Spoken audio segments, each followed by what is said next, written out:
और चलिए आगे बढ़ते हुए आज की सबसे बड़ी खबर आपको बता दें, जो महाराष्ट्र से है, जहां विधायकों की अयोग्यता को लेकर आज फैसला होना है। और अब से करीब 2 घंटे के बाद महाराष्ट्र विधानसभा के स्पीकर राहुल नार्वेकर सीएम शिंदे समेत 16 विधायकों पर फैसला करेंगे। तो महाराष्ट्र की राजनीति में आज का दिन काफी अहम है। विधायकों की अयोग्यता पर आज फैसला आना है और 2 घंटे का वक्त अब बाकी रह गया है जब यह फैसला बहुत कुछ तय करेगा।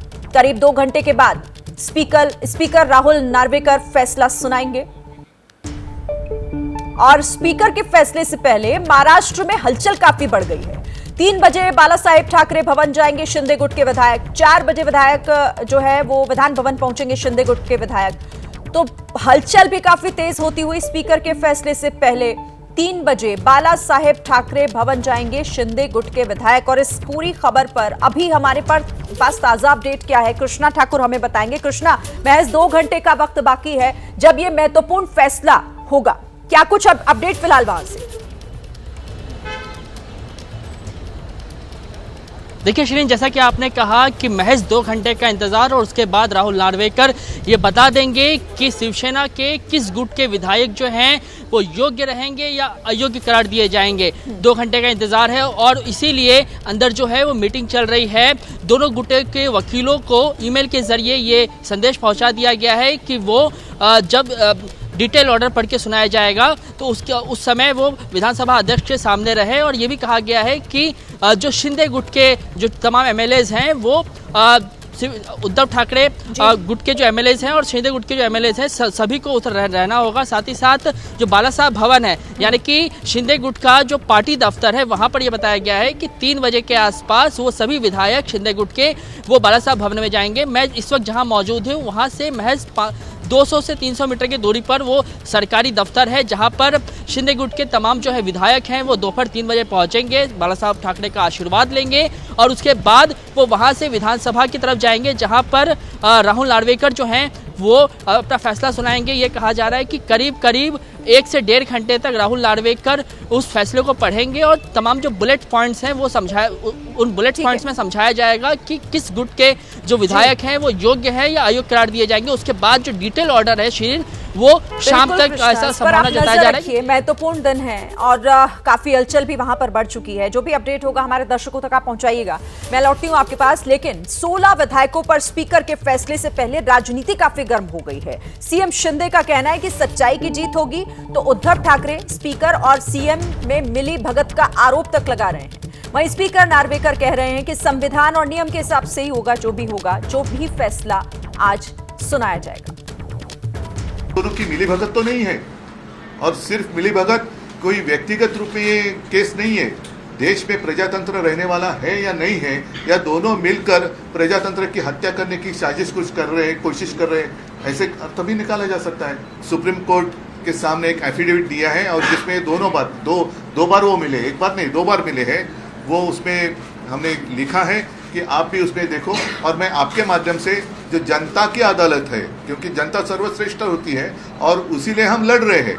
जनता का अधिकार अगर कोई छीनता है तो हम तो वो बर्दाश्त नहीं करेंगे। हमारे पास मेजोरिटी है, विधानसभा में 67%, लोकसभा में 75%। चुनाव आयोग ने हमें ओरिजिनल पार्टी शिवसेना पार्टी करके रिकॉग्नाइज किया है। सरकार हमारी मजबूती से काम कर रही है, इसलिए उनके पैरों तले जमीन खिसक गई है।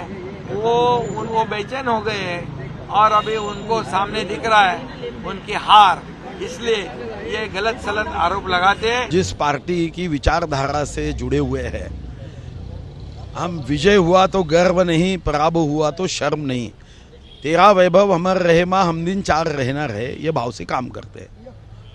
अब जो निर्णय आना है उसका स्वागत रहेगा, वो चाहे हमारे बाजू से है या विरोध में है। बात तर्कसंगत है। हमें विश्वास है कि हम सच्चाई के आधार पे काम कर रहे हैं। अपात्रता के याचिका के ऊपर सुनवाई पूरी हो चुकी है और मैटर ऑर्डर्स के लिए रिजर्व किया गया है।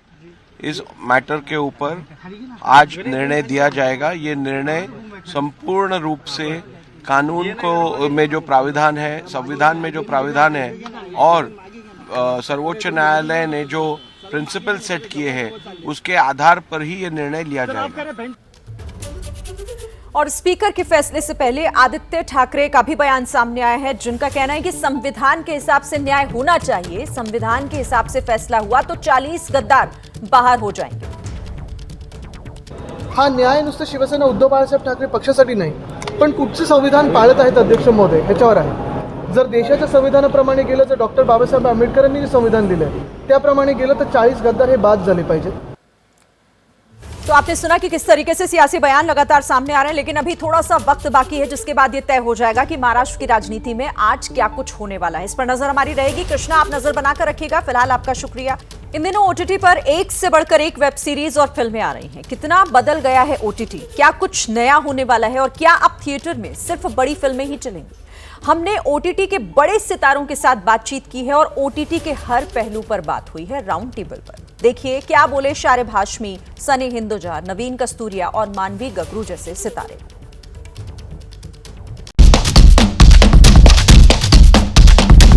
मतलब सबसे पहले तो लड़कियां जब संदीप भैया बोलती हैं लगता कैसे जेन्युइनली। देखो भाई, ऐसा है कि अब शादी हो चुकी है तो भैया ही बोलने ठीक है।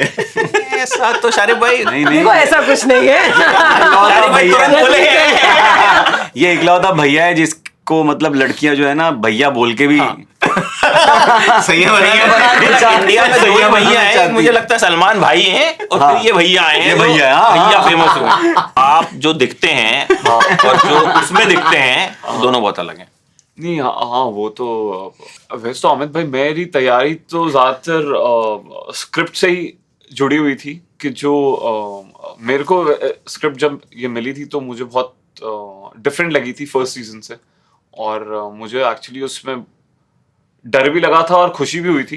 कि डर ये लगा था कि इसमें मतलब अगेन कुछ अलग ही बना रहे थे हम, और खुशी इसलिए हुई थी कि जो डीएम का कैरेक्टर था वो बहुत ही उसको एक्सप्लोर कर रहे थे और मुझे ऐसा लग रहा था ये बड़ी नई चीज है ये। खुशी भी इसीलिए थी ना कि कुछ अलग ही बना रहे। हाँ मतलब वही डर भी उसका था और खुशी भी उसकी थी कि ये इस किस्म का जनरली ज्यादातर बनता नहीं है, मतलब मैंने देखा भी नहीं है ऐसा।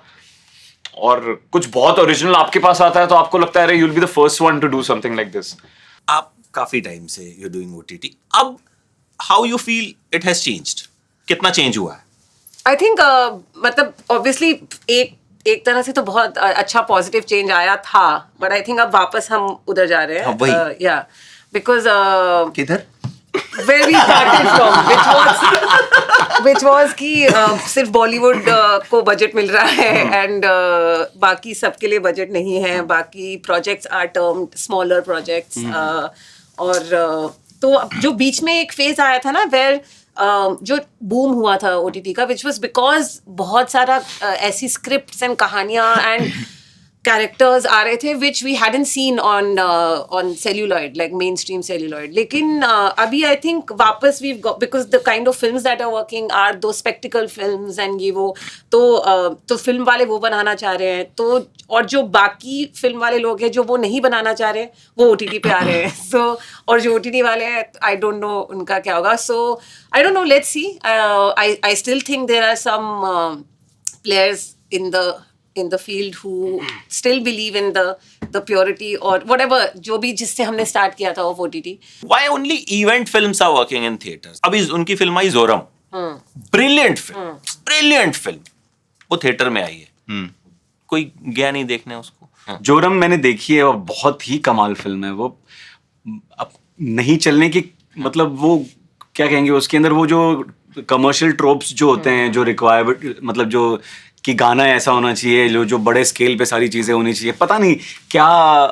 और मुझे लगता है कि एक फिल्म का जो बिजनेस या उसकी जो डेस्टिनी है ना, वो आप डिसाइड नहीं कर सकते। आप अपने हिसाब से दिल से ईमानदारी से फिल्म बना सकते हैं, बाद में फिर उसका नसीब होता है, उसके अंदर आपका कंट्रोल ही नहीं है। अगला साल भी जो है वो शानदार रहे, फिर से हम बैठे डिस्कस करें 2024 और इतना ही मजा आया, मुझे बहुत मजा आया। आपको मजा आया? आप कई जगह मुझे लगेगा हम ये बोलने नहीं दे रहे बच्चे आप। वो ज्यादा अच्छा, थोड़ा अच्छा मेरे को एक्चुअली ऐसे बैठना पड़ रहा ना, मतलब वो तो मैं थोड़ा रिलैक्स हो रहा था।